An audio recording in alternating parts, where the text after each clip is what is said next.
कैसे हैं आप।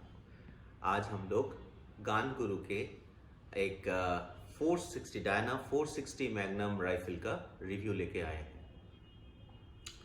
तो आप जैसे देख रहे हैं मेरे सामने जो राइफल रखा हुआ है ये डायना 460 मैग्नम राइफल है, .22 कैलिबर का। ये मेड इन जर्मनी है। हम लोग आज इसके बारे में बात करेंगे। देखिए, हम लोग का जो डायना जो कंपनी है, ये कंपनी बहुत ही मशहूर है इंडिया में।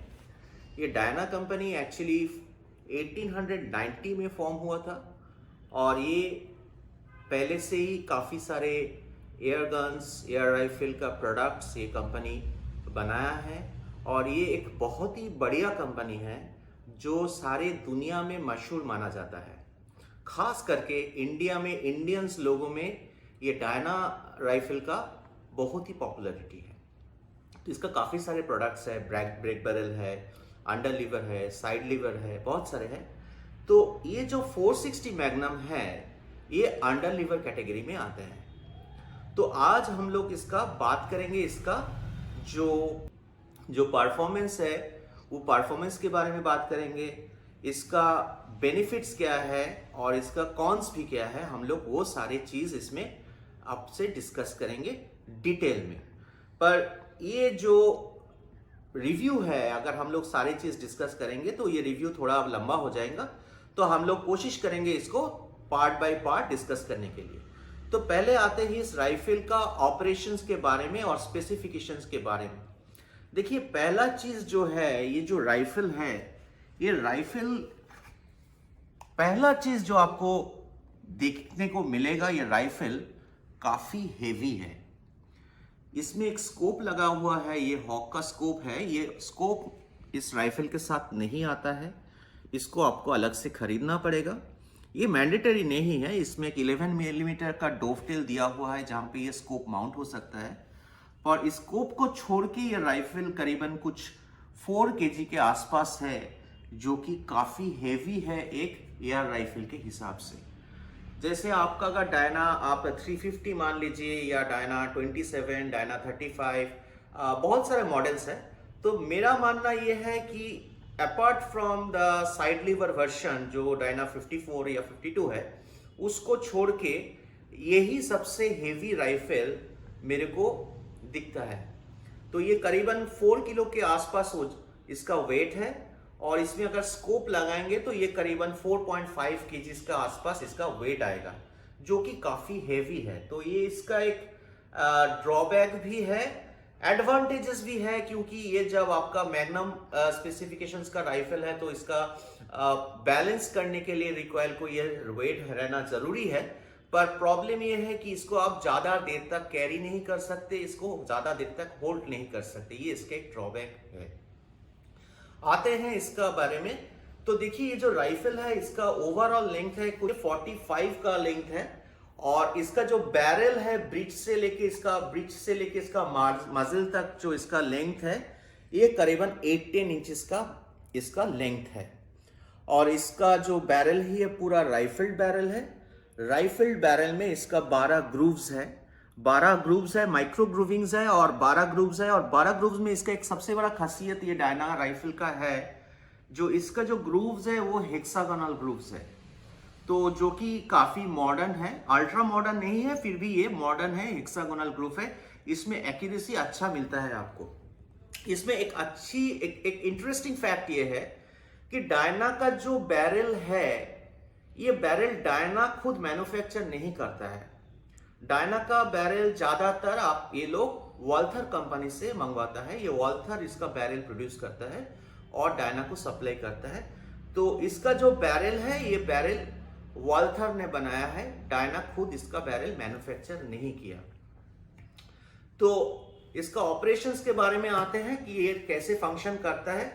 तो ये जो डायना राइफल है, ये राइफल को कॉक करने के लिए देखिए इसके नीचे एक लीवर दिया हुआ है। ये लीवर यहाँ पे लॉक होता है, यहाँ पे एक लॉकिंग लैच है। इस लॉकिंग लैच को यहाँ से खोलने के बाद आपको इसको पुश करना पड़ेगा ऐसे। तो पुश करने के बाद आप देखेंगे यहाँ पे इसका लैच ओपन हो जाता है, जिस लैच से आपको यहाँ पे ब्रिज ब्लॉक ओपन होगा और इस ब्रिज ब्लॉक में आपको इसका पिलेट्स अंदर देना पड़ेगा। तो यहाँ पे आप पिलेट्स को इंसर्ट कर सकते हैं इस ब्रिज ब्लॉक में। और यहाँ पे एक लीवर है, जो लीवर आपको रैचेट को लॉक करता है, क्योंकि अगर मैं ऐसे इसको खींचूं ऊपर तो ये नहीं जाएगा। तो इसको मेरे को लाने के लिए देखिए ये लीवर फंक्शन कर रहा है, तो इसको ऊपर ले जाने के लिए मेरे को इस लीवर को दबाना पड़ेगा और दबाने के बाद ये ऊपर लॉक हो जाएगा। तो अभी ये जो गन है ये रेडी टू फायर कंडीशन में है, प्रोवाइडेड इसमें एक सेफ्टी यहां पे है जो सेफ्टी इसको एंगेज करता है। इस सेफ्टी को अगर मैं अंदर पुश कर दूंगा तो अभी ये रेडी टू फायर कंडीशन में है, अभी ट्रिगर दबाने से गोली निकल जाएगा। तो अभी मैं इसको डिकॉक कर रहा हूं क्योंकि मेरे को फायर नहीं करना है। तो इसको लोडिंग कंडीशन से आप कैसे सेफली डिकॉक कर सकते हैं वो मैं अभी आपको दिखाता हूं। अगर मान लीजिए आपका राइफल अभी लोडेड है और आप किसी कारण आपने सोचा कि आपको फायर नहीं करना है, आपको गोली नहीं चलाना है, तो आप इसको डिकॉक करना चाहिए। तो कैसे डिकॉक करें ये मैं आपको अभी दिखाता हूं। डिकॉक करने के लिए इस कंडीशन से, लोडिंग कंडीशन से पहले आप इस सेफ्टी को पीछे खींचिए, तो ये आपका सेफ कंडीशन में आ गया।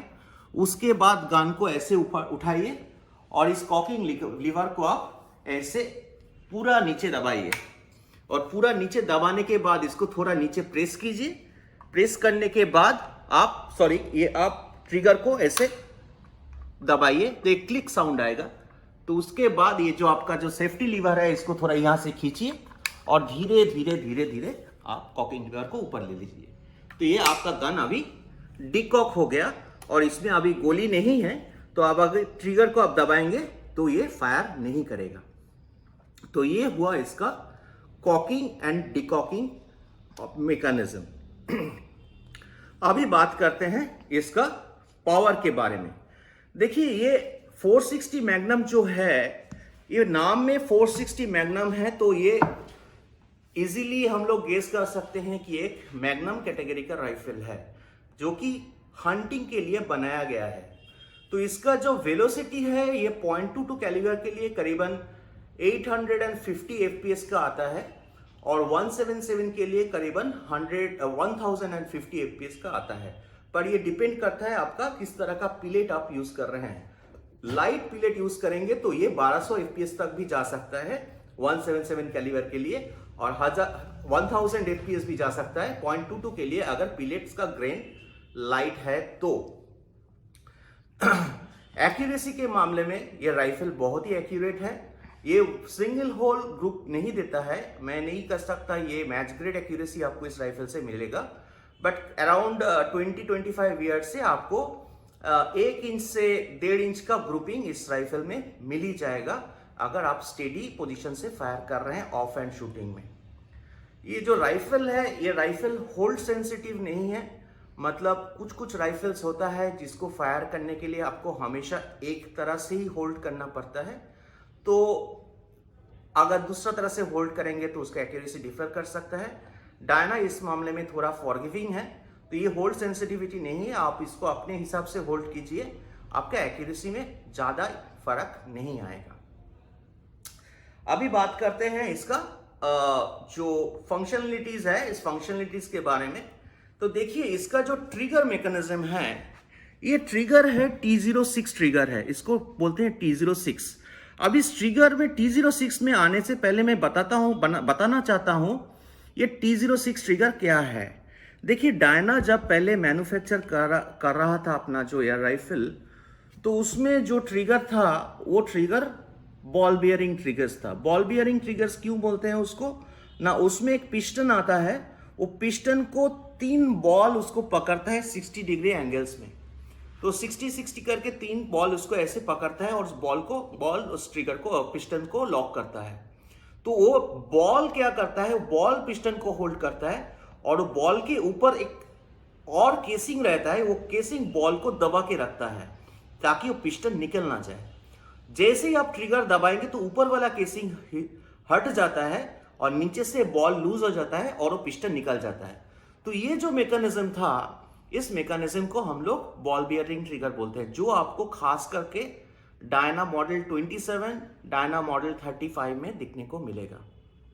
पर उसमें क्या प्रॉब्लम था, वो ट्रिगर बहुत अच्छा था, बहुत ही सॉफ्ट ट्रिगर था। उसको कुछ लोग हेयर ट्रिगर्स भी बोलते हैं। हेयर ट्रिगर्स का मतलब है कि आप एक हेयर को लेके उस ट्रिगर में लगा के भी खींचेंगे तो ट्रिगर आपका फायर हो जाएगा, तो इसीलिए उसको हेयर ट्रिगर भी बोला जाता है। बहुत ही सॉफ्ट था, फेदा सॉफ्ट ट्रिगर था।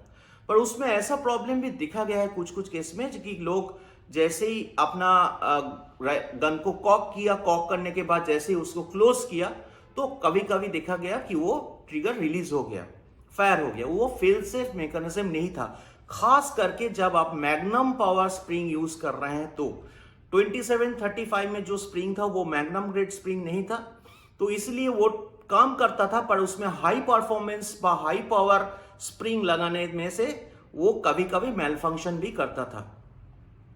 तो डायना ने क्या किया, फिर डायना ने सोचा कि इस मैकेनिज्म को चेंज करते हैं। तो डायना ने एक नया ट्रिगर मैकेनिज्म बनाया जिसमें सियर डायरेक्टली ऐसे लॉक होता है, जैसे पिस्टन जाता है जैसे ये लॉक हो जाता है। पर ये जो नॉर्मल हमारा जो बाकी एयर गन है वो एयर गन में भी ऐसे ही काम करता है, तो ये ऐसे लॉक हो जाता है। पर इसको ऐसे लॉक होने से इस पे दबाव बहुत ज्यादा होता है, तो ट्रिगर बहुत हार्ड हो जाता है। उसको नलीफाई करने के लिए ये किया मल्टीपल सेगमेंट में इस लॉकिंग को ब्रेक किया, बहुत सारे लीवर से ये वेटेज को डिस्ट्रीब्यूशन कर दिया ताकि जो ट्रिगर है वो ट्रिगर पे पूरा लोड ना आए। तो हुआ ये कि आप इसको खींच रहे हैं, ये ट्रिगर यहां पे एक लीवर में फंसा हुआ है, जो लीवर यहां पे एक स्प्रिंग में है। जब आप ट्रिगर प्रेस कर रहे हैं तो ये लीवर धीरे धीरे ऊपर उठ के इसको नीचे दबा रहा है, मतलब इसको जो होल्ड कर रहा है इसको धीरे धीरे नीचे खींच रहा है, तो जा रहा है। तो इस तरह का एक मैकेनिज्म उसने बनाया और उसको वो लोग टी फॉर ट्रिगर, तो पहले T01 फिर T02 धीरे धीरे उसको मॉडिफाई करते करते ये लोग T05 तक गए। और T05 में आई बिलीव कि वो लोग प्लास्टिक ट्रिगर यूज किए थे, तो जो कि लोग ने पसंद नहीं किया, तो प्लास्टिक ट्रिगर को चेंज करके वो लोग यहाँ पे मेटल ट्रिगर प्लेट लगा दिया, तो ये हो गया T06 ट्रिगर। ये एडजस्टेबल है, ये फर्स्ट स्टेज और सेकेंड स्टेज आप इसको एडजस्ट कर सकते हैं। तो ये T06 ट्रिगर अभी डायना नॉर्मल अभी जो उसका जो नया एयर राइफल्स यूज कर रहे हैं वो सारे में T06 का जो ट्रिगर है वो ट्रिगर ही ये लोग यूज कर रहे हैं।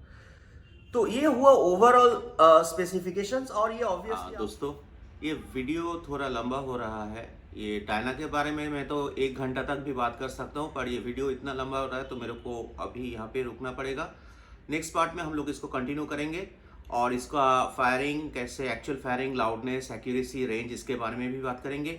और एक वीडियो हम लोग को करना पड़ेगा इसका डिसएडवांटेजेस के बारे में। जब मतलब अगर आप डायना खरीदना चाहते हैं, अगर खरीदने का सोच रहे हैं, तो ये सारी चीज़ भी आप लोग को ध्यान में रखना चाहिए। तो आज के लिए मैं यहीं पे रुकता हूँ। आगे रहिए, सुस्त रहिए। Thank you. जय हिंद, जय भारत, नमस्कार।